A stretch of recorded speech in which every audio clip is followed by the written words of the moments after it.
The words to which I should like to call your attention this morning are to be found in the book of Genesis, chapter 26, and verses 17 and 18.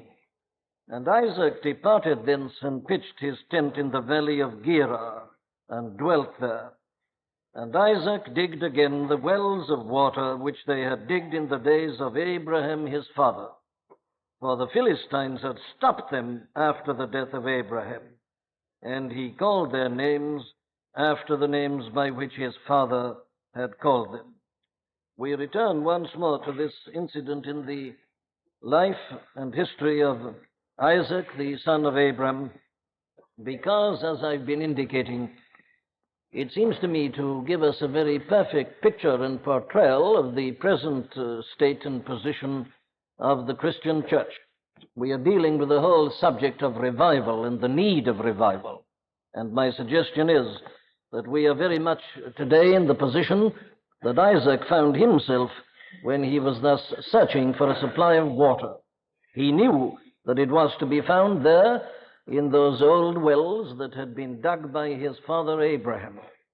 But when he went to them, there was no sign of water, and that for the reason, as we are told here, that the Philistines had stopped the wells after the death of Abraham.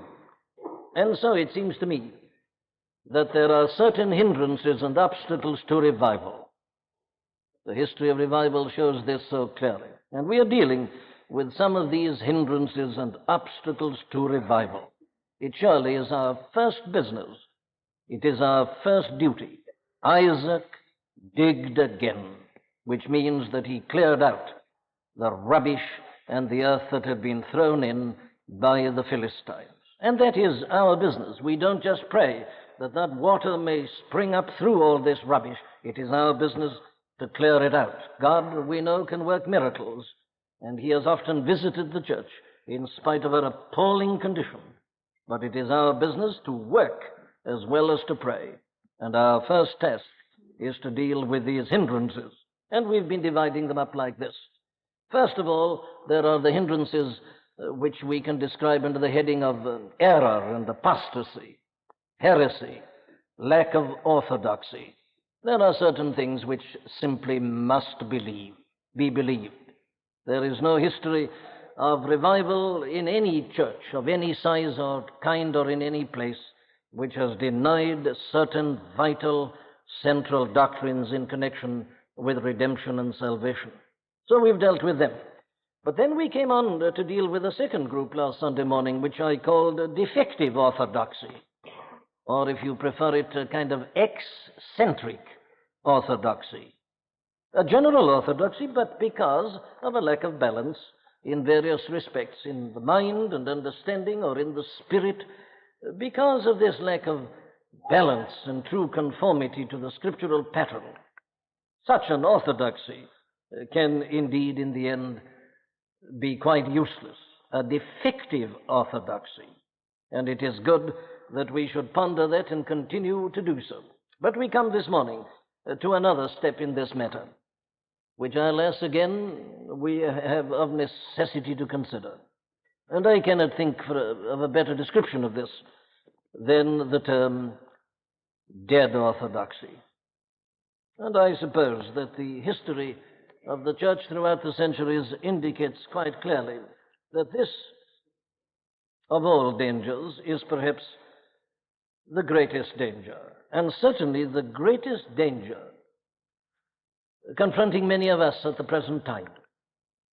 I would imagine that this is the greatest danger confronting the individual who is evangelical in his outlook, as it is indeed the greatest danger confronting any church, any individual church or groups of churches that can be described as evangelical. It is an appalling thought, but it's nevertheless true that there is such a thing as dead orthodoxy. Now, what do we mean by this? Well, let us proceed with this painful analysis. And it is indeed painful, and yet it is essential. What are the manifestations of this condition? Well, first of all, I would suggest that we look at it more or less in general, as an attitude, as a general condition. And here, I think the word that sums up this condition most perfectly is the word contentment. I hesitate to use the word smugness, but perhaps we could put the two together and say a smug contentment. Now, let us look at this. So what do I mean by this smug contentment? Well, I mean something like this. It's the condition of people who believe the truth and who know that they believe the truth. There's no question about that. You question them, you catechize them, and you will find that they're correct and that they're orthodox. There's no fault to be found with their creed or with their belief. But I say there is this element of contentment about it, in this way, that they not only believe these things, they're satisfied with themselves and self-satisfied. They're the people who believe the truth, as over and against these others who do not believe the truth and who are not orthodox, these liberals, and these people who used to be called modernists. Now, it is right, of course, to be orthodox, and the others are wrong, but the way in which we look at ourselves can be so terribly bad. It can ruin even the correctness of our belief if this element of smugness comes in, and of contentment, and of satisfaction. As Job could not help saying to those friends who came to comfort him, "No doubt ye are the people." Now, it's that sort of attitude. You see it so perfectly illustrated there in those friends of Job. All they said was all right, but it was of no use to poor Job. Indeed, it was making his condition worse. And what he objected to in them was this very smug contentment, which I'm trying to describe. And, of course, another way in which it manifests itself is this, that in this attitude, the main concern is, of course, defensive. Being that we are right, and are right as we are, well, the only thing we have to do, therefore, is to defend our position. So you will find that an individual or a church that is guilty of this state spends most of his or their time purely on the defensive. What is called apologetics becomes very prominent. It becomes the main interest. The books which are published and are read by such people are almost invariably apologetic, defending the position, you see. Now, to me, this is a very serious and important matter. And if I were asked to give an opinion on the state of evangelicalism, say roughly for the last 80 years, I would say that this has been its greatest characteristic. It has withdrawn itself, as it were, and has erected some kind of iron curtain or protective mechanism, and most of the energy has been given to defense of the position, apologetics. And it's so pathetic to notice the way in which almost anything is clutched at and used. If any sort of man who's prominent in society even hints vaguely that he believes the Christian faith, he's taken hold of at once, he becomes the great Christian. Rumors circulate as to profound spiritual experiences in the royal family and others. We're always defending the position, and that's the interest, the excitement, and the energy is given to that. It's a defensive and a negative attitude, and it is a part of this dead orthodoxy, which is content simply with maintaining its own position. But then I could use another term that is used in the Scripture to define this, and that is this condition of being at ease in Zion. You remember that word in the book of the prophet Amos. At ease in Zion. Now, what do I mean by this? Well, this is a description, it seems to me, of people who are anxious to have sufficient religion to make them feel safe, but who require nothing beyond that. They're out for safety. They want some kind of security. There is always, after all, that great fact of death in the distance and what lies beyond. So they want safety and security. And there are many people who become interested in religion for this one and only reason. They're not interested in the thing itself. They've got no real positive desire after God, but they've got this very definite negative interest in safety. These are the people whom we may describe as being interested in religion only as a kind of parachute. You never know when it may be needed. Accidents may take place. So it's very good to have this mechanism at hand. Ah, but you mustn't spend the whole of your life. You mustn't be too serious, mustn't be too concerned about this. Yes, but it's good to have it. So while you give the main part of your life and of your interest to things that belong to this world, well, you just make this provision in case of need. Religion, I say, as a kind of parachute. Just enough religion to make us feel safe, but no more than that. And of course, this leads in turn to something else. And I think you'll recognize the description as I go along. Such people are always very fond of what you may describe as general messages. They don't want anything too particular. They want a little general uplift. They want something that in general is going to help them. So what they like is something that's interesting. They're interested in general ideas. Religion, they feel, is a general outlook upon life. It's good in and of itself, and it does provide this element of safety. Yes, but you don't want too much of it. So you confine yourself to general ideas and thoughts. You say how interesting, how uplifting, and then quotations, of course, from literature. How beautiful and how wonderful it is.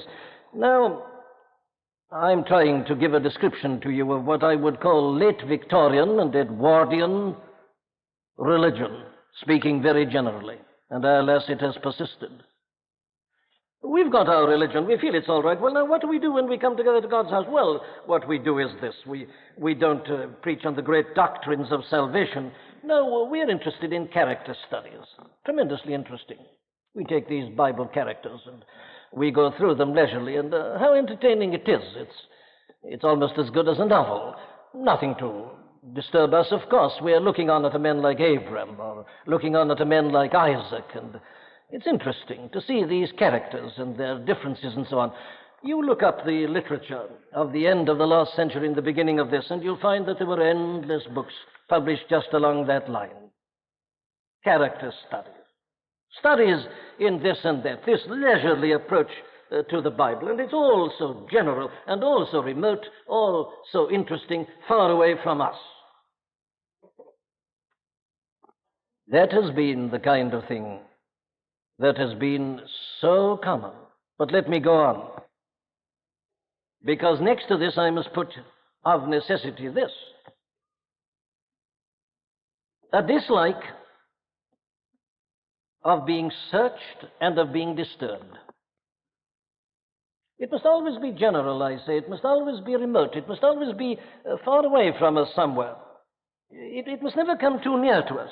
I've often quoted that statement of Lord Melbourne, you remember, one of the prime ministers, last century, Queen Victoria's first prime minister, who expressed all this so perfectly when he said, he said, things have come to a pretty pass if religion's going to start being personal. Now that's it. Religion is all right. It's something general. It's something there in the background, which is I'm going to turn to and make use of when I need it, but it mustn't disturb me. Oh, it's all in the Old Testament. The people cried out to the prophets and said, speak to us, smooth things. You read your Old Testament and you'll find that the false prophets were always much more popular than the true prophets. Poor Jeremiah, how he suffered at their hands, and he wasn't the only one. Why were the false prophets so popular? Well, isn't it obvious? Their message was this. They said, peace, peace, when there is no peace. The charge brought against them is this, that they have healed the hurt of the affliction of the daughter of my people lightly, saying, peace, peace, when there is no peace. These preachers and prophets who gave people the impression that all was well with them, that they were God's people, that they'd got nothing to worry about. But the true prophet came and he searched and he probed and he condemned and he rebuked, and they said, who is this fellow?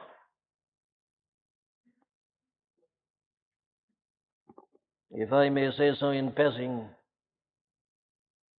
the thing that has given me greatest pleasure and greatest encouragement of all the things I've ever been told that people say about my ministry is this. It was said by a lady who remonstrated and said, "This man preaches to us as if we were sinners." Quite so. You see, you mustn't be searched. You mustn't be examined. You're all right. We're all right.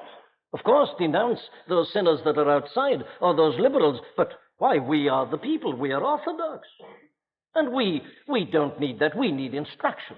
We want these general lectures, these addresses, these characters. How interesting, but we mustn't be disturbed. There's nothing wrong with us. And so such people, as you see everywhere in the Bible and in the history of the church, have always disliked anything that searches them or makes them feel uncomfortable or that probes them. And therefore I bring it finally to this point. There is nothing vital in the religion and in the worship of such people. They expect nothing, and they get nothing, and nothing happens to them. They go to God's house not with the idea of meeting with God, not with the idea of waiting upon Him. It never crosses their minds or enters into their hearts that something may happen in a service. No, we always do this on Sunday morning. It's our custom, it's our habit, it's a right thing to do. But the idea that God may suddenly visit His people and descend upon them, the whole thrill of being in the presence of God and sensing His nearness and His power never enters their imaginations even. The whole thing is so formal, I say. It's this smug contentment. I heard a man once describe such people in this way. He said, they give me the impression that as they go to their church, they're really just paying a morning call on the Almighty. The right and the correct thing to do. And they believe in doing it.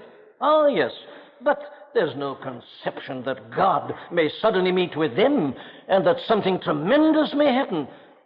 It isn't the beloved people, shall we examine ourselves? Did you come here this morning expecting something to happen? Do we come to God's house just to listen to a sermon and to sing our hymns and to meet with one another? How often does this vital idea enter into our minds that we're in the presence of the living God, that the Holy Spirit is in the church, that we may feel the touch of His power? How much do we think in terms of coming together to meet with God and to worship Him and to stand before Him and to listen to Him? Isn't there this appalling danger that we are just content because we have correct beliefs? And we've lost the life, the vital thing, the power, the thing that really makes worship, which is in spirit and in truth. Well, there are some of the manifestations of this dead orthodoxy which I have summed up under the general heading of a state of contentment, a smug contentment. But come, let us look at it from a slightly different angle. The second characteristic of this dead orthodoxy is, and it follows, of course, directly from the first, a dislike of enthusiasm. Now, this is a most important subject. A dislike of enthusiasm. If you like it in more biblical terms, I could put it like this. It is to be guilty of quenching the Spirit, because that is exactly the same thing. Dislike of enthusiasm is to quench the Spirit.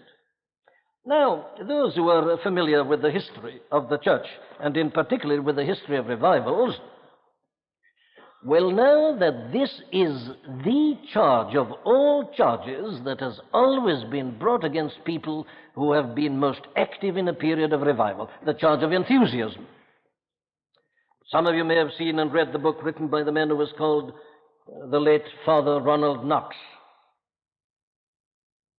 He wrote a book, and the title of the book is Enthusiasm. And that is the whole thesis of the book, you see, that you have these periods of enthusiasm, which he regards as aberrations. with his cold intellectual detachment. He doesn't like enthusiasm.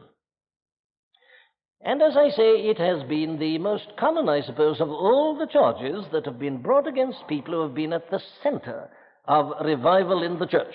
You read, for instance, the stories of the men of the 18th century. The charge that George Whitefield constantly had to rebut and to reply to at the hand of bishops was this charge of enthusiasm. They said, look here, we're not objecting so much to your doctrine. It's the way you're preaching it. It's the way you're doing it.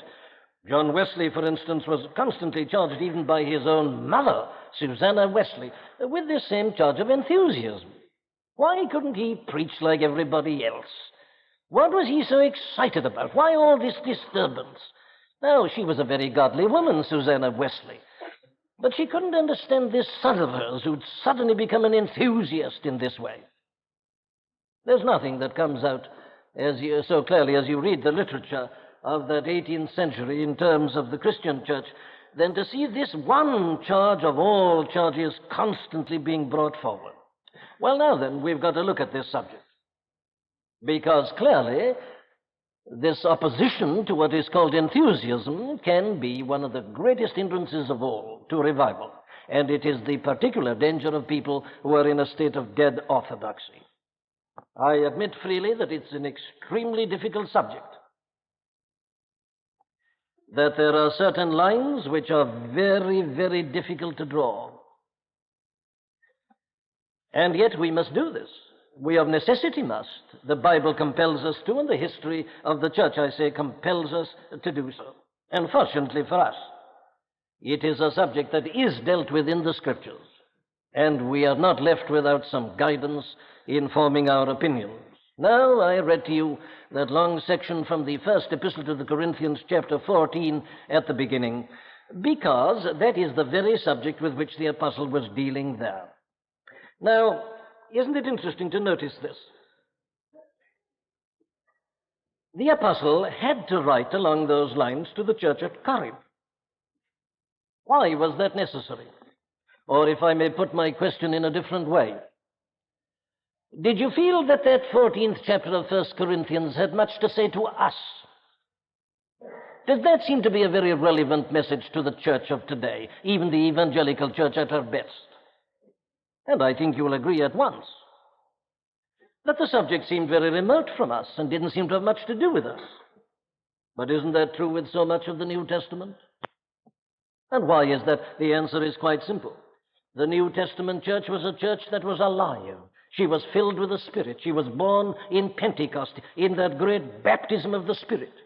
And there were problems in the early church because she was spiritually alive. That was the problem in the church at Corinth. The problem of the church at Corinth was not the problem of a dead church. It was the problem of a church that had life in it.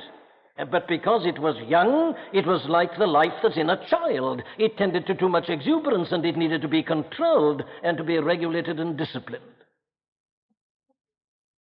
But we don't know much about that, do we? That doesn't seem to be the problem in the Christian church today. No, you see, we've gone right over to the other extreme.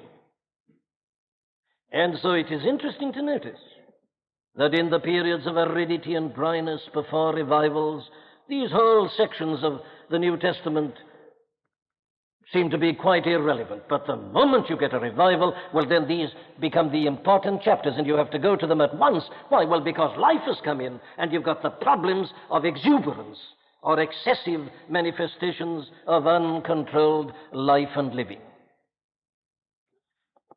So that as we look at the state and the condition today, we must take hold of this teaching to see where we stand. And as I understand the matter, there are two great principles laid down in the New Testament for our help and guidance in this very matter. Now, I say the line is rather difficult to draw, but it's here. There are two positions that we can lay down. Here is the first. Let everything be done decently and in order. There's one position. But there's another position. Quench not the Spirit. Now, the second quotation is from the first epistle to the Thessalonians, chapter 5 and verse 19. Quench not the Spirit. All right, here they are. Let everything be done decently and in order. 1 Corinthians 14, last verse 40. Quench not the Spirit. How am I to arrive at a position in between these two? That's the question. Well, now then, let me try and do it like this. Let us look at these two positions which are laid down so clearly in the New Testament, and let us see what characterizes each one of them, what can be said under each heading. Well, now look at that first one, let everything be done decently and in order. That is written to people who are guilty of certain things. What are they? Well, the first is confusion. There was a great deal of confusion in the church of Corinth. And it arose from the fact that sometimes they were all speaking together. They'd got excited about this question of speaking with tongues. They were not looking at it in a scriptural manner, and they were all speaking at the same time. And then they were prophesying, 2 or 3 talking at the same time. And the apostle says, look here, this is quite wrong. God is not the author of confusion, but of peace. He said if a stranger would come in and suddenly see you all like this, he'd only come to one conclusion. You remember how he puts it? He would say that you are mad. That's no testimony for the gospel. If all are speaking at the same time, and if people don't know how to listen in a controlled manner, why, says the apostle, this is sheer confusion. And the whole gospel is brought into disrepute. He says, look out upon nature and creation, and what you see above everything else is order. God is not the author of confusion, but of peace. And yet you see there are genuine Christian people who no doubt have had a very real experience and an experience of the power of the Spirit. They almost seem to have got into the condition in which they regard confusion as the hallmark of spirituality. And unless they're all shouting together at the same time, they feel that the Spirit is not present. But it's sheer confusion. And they need to read 1 Corinthians 14 and to observe how the apostle tells them that they must speak one at a time. And if the first man realizes that another brother's got something to say, he must stop and give the second brother the opportunity. But say such people always, we can't help ourselves. It's the Spirit that is in us. We can't control ourselves. And then the apostle utters this profound word to them. He says, the spirits of the prophets are subject to the prophets. So if a man ever tells us that he's so filled with the Spirit that he can't contain himself, he must always be shouting, we say the spirits of the prophets are subject to the prophets. And as long as a man can control himself, he must do so. And he must make an effort to do so. There must be no confusion. Confusion always brings the gospel into disrepute. And a second thing I would mention is, and it comes with that first one, excitement, or a false sense of joy. Now that can be purely of the flesh. There are many things that can excite people. Listen to a broadcast of a football match, and there you'll hear it. Excitement, animal excitement, the shouting, until they lose their very voices in their shout. The excitement, it is entirely of the flesh. Now that can come into the realm of worship and of religion. And again, there are some people who seem to think that this is necessary, and they deliberately work it up, and they try to produce this. They get people into an excited state in which they don't know what they're doing, imagining that they're very happy, but it's of the flesh. It is a false joy. And so the apostle gave that injunction to the members of the church at Corinth that they must do these things properly, one as a psalm, another a spiritual song, and another a word of prophecy, and so on. Let all these things be done, and in the right way. Let everything be done decently and in order, says the great apostle. And then the third element is emotionalism. You notice I'm not saying emotion, I'm saying emotionalism. And there is all the difference in the world between those two things. Emotionalism is a state and a condition in which the emotions have run riot. The emotions are in control. They're in a kind of ecstasy. And if emotionalism is bad, how much worse is a deliberate attempt to produce it? So any effort which deliberately tries to work up the emotions, whether by singing or incantation or anything else, or as you get it in primitive people so often, in various dances and things like that, all this, of course, is just condemned by the New Testament. The mere playing on the emotions is never right. It is something which is, I say, condemned right through the Bible. The emotions are to be approached through the understanding, through the mind, by truth. And any direct assault upon the emotions is of necessity false and is inevitably bound to produce trouble. So emotionalism, and especially any artificially produced emotionalism, is undoubtedly a great hindrance to revival because it brings it always into disrepute. Now, the history of revivals is most interesting on this very subject with which we are dealing. It's the first charge that is generally brought against a revival. This is not sheer emotionalism. Look at the confusion. This is just animal excitement. These people are besides themselves. This is mass hysteria. That's the charge that always has been brought and always will be brought. And that is why, you see, the New Testament tells us to prove all things and to hold fast only to that which is good. I'm again quoting from 1 Thessalonians 5:21. The same problem was to be found in the church at Thessalonica. Here were people who'd been filled with the Spirit, and these things tended to manifest themselves.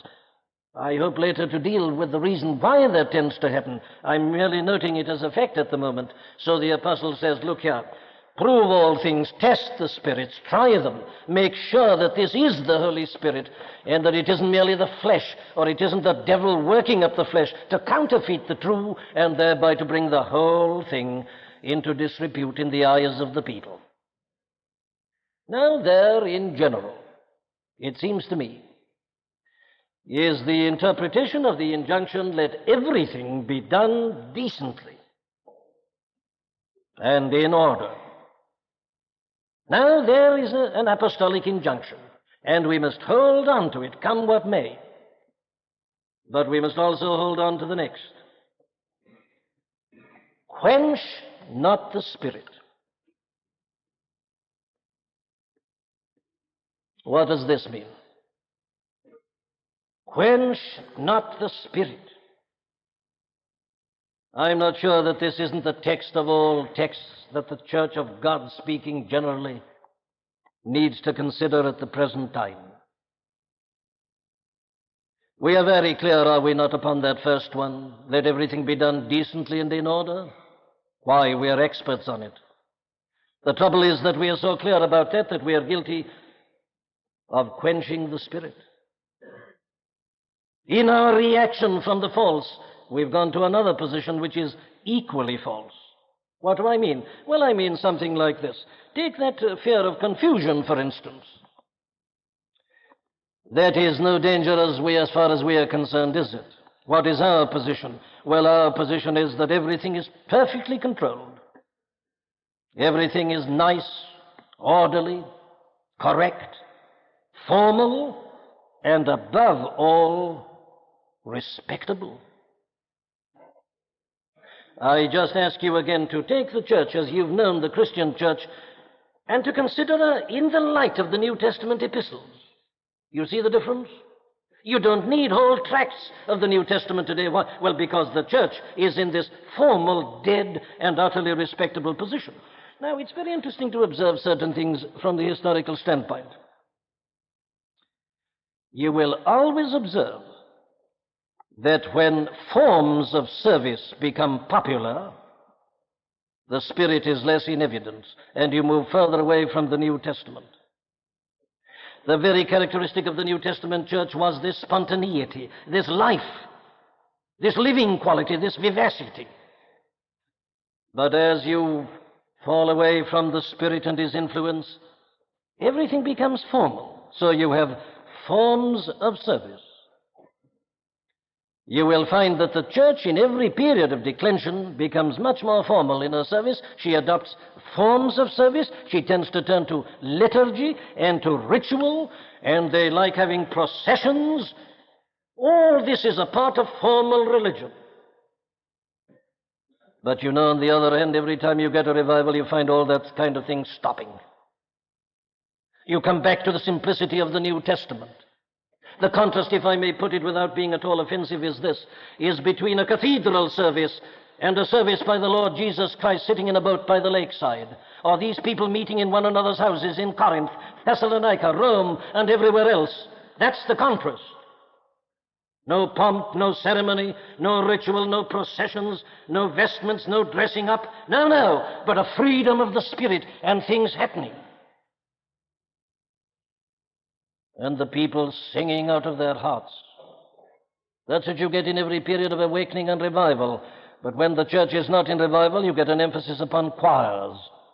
And not merely choirs, but paid choirs and paid quartets and soloists in the choir. And the congregation just sits or stands and listens, and the choir even does the singing for them. But the moment you get a revival, the people want to sing themselves. Now, you see, this is the exact opposite, isn't it? This is quenching the Spirit. There's no need to say to such people, let everything be done decently and in order. That's their one concern. And haven't you noticed this appalling tendency in the church and the life of the church today? Programs have been coming in. Everything is mapped out. I know that up to a point these things have to be done. But surely we are in danger of quenching the Spirit. Every item is put down and the time is put by it. A man starts at this point, he ends at another. My friends in the ministry tell me that more and more are they finding this as they go round preaching in different churches from Sunday to Sunday. I'm told now repeatedly that even in evangelical churches, the visiting minister is handed an order of service paper, and literally it is put down before him, 11 o'clock. Scripture sentences, and on you go through your list, everything timed 12 p.m., 12 o'clock noon, benediction. Well, all right, you laugh at that, my friends, but I think it's the most tragic thing that one can conceive of. There is no merit in long sermons as such. God knows there isn't. There is no point in length for the sake of length. But that isn't the question. The question is, are we giving the Holy Spirit an opportunity?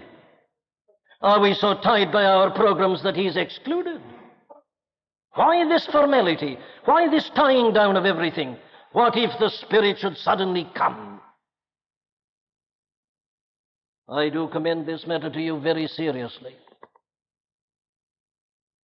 For what it's worth, if it's of any interest to anybody, this is my main reason for not preaching on the wireless. I put it once to one of these religious directors. I asked him this question. I said, what would happen to your programs if the Holy Spirit suddenly came in? And he was man enough and honest enough to admit that really that subject, that question had never entered their minds. Of course not. You're tied to your programs. I can understand it in an official matter like that where you must have your programs. What I'm concerned about is that that element comes into the Christian church. And everything, I say, is thus controlled. It's coming into this country. You've had it for years in the United States of America. Everything to the minute, the technique, the order, it's produced. It does indeed remind one, as I was saying last Sunday morning, of some kind of performance put forward. And to the last minute, with the slickness, everything to the second, always at the same point. I ask in the name of God, where is the room for the freedom of the Spirit? No. We are controlling our religion, my friends, instead of being controlled by it. And believe me, when a revival comes, we shall experience what has always been experienced. We shall be taken out of time. We'll forget time. We may start our service at the usual time. God alone knows when we'll end it. The freedom of the Spirit. You see, in being afraid of confusion, we can go to the other extreme of quenching the Holy Spirit of God.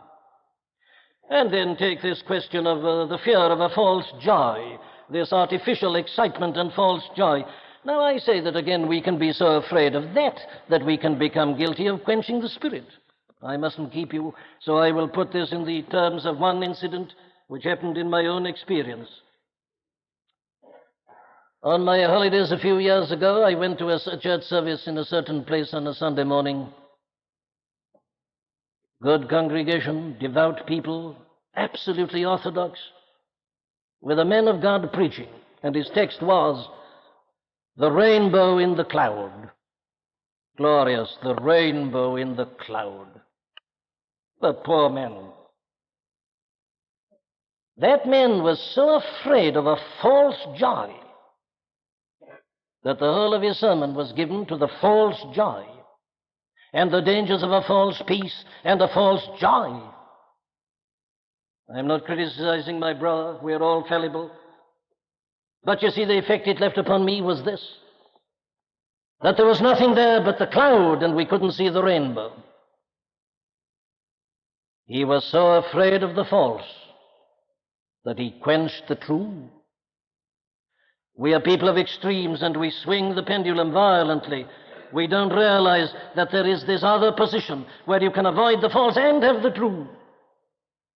And there are churches that are orthodox but absolutely dead because they're so afraid of the false excitement and the excesses of certain spiritual movements that they quench and hinder the Spirit and deny the true. And my last point is this, that in our fear of emotionalism, there is a grave danger of our banishing emotion altogether.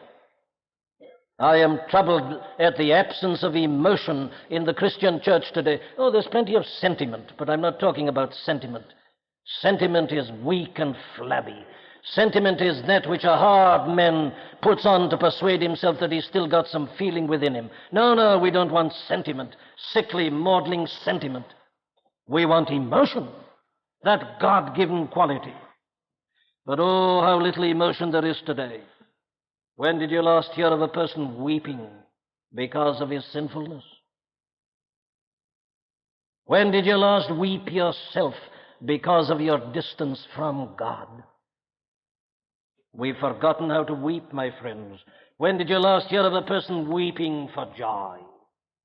Weeping out of sheer joy in the sense of the glory of God. No, we are afraid of emotion.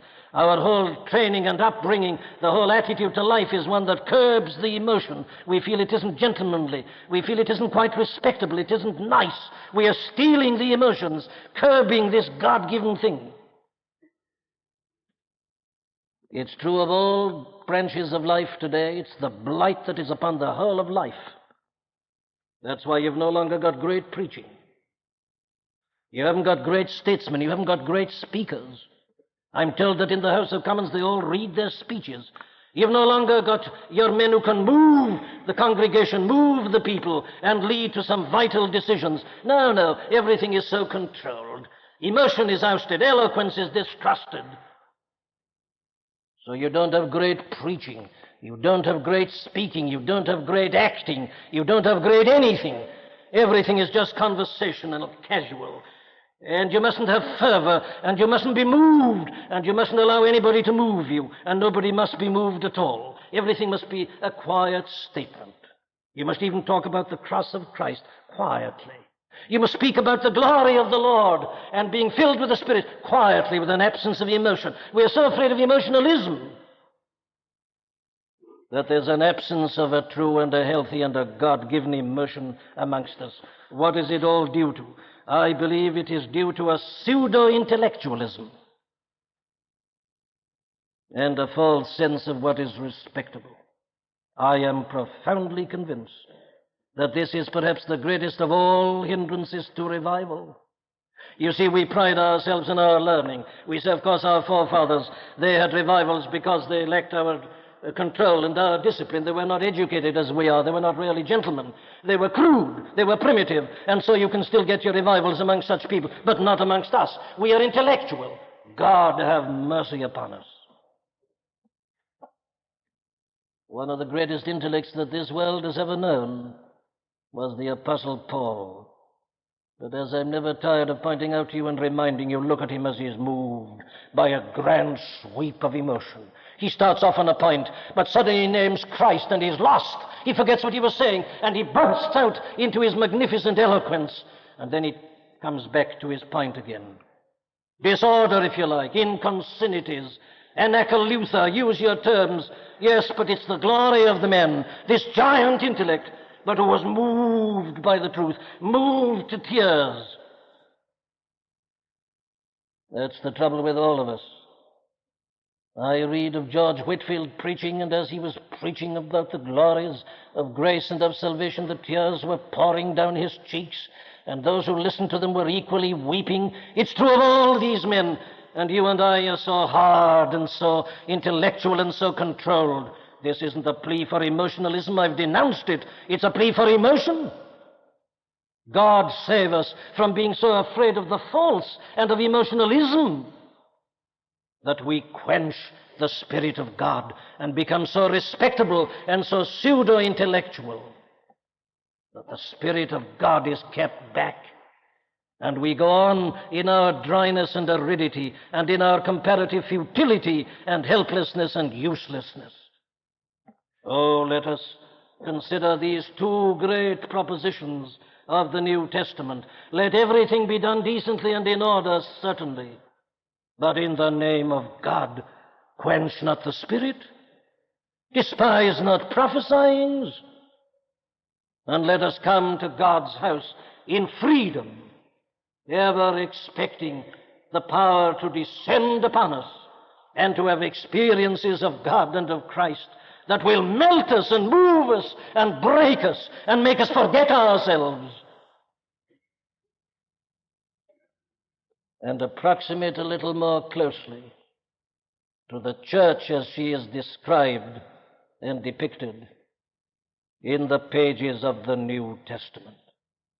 Quench not the Spirit, despise not prophesying, but at the same time prove all things and hold fast to that which is good. Amen.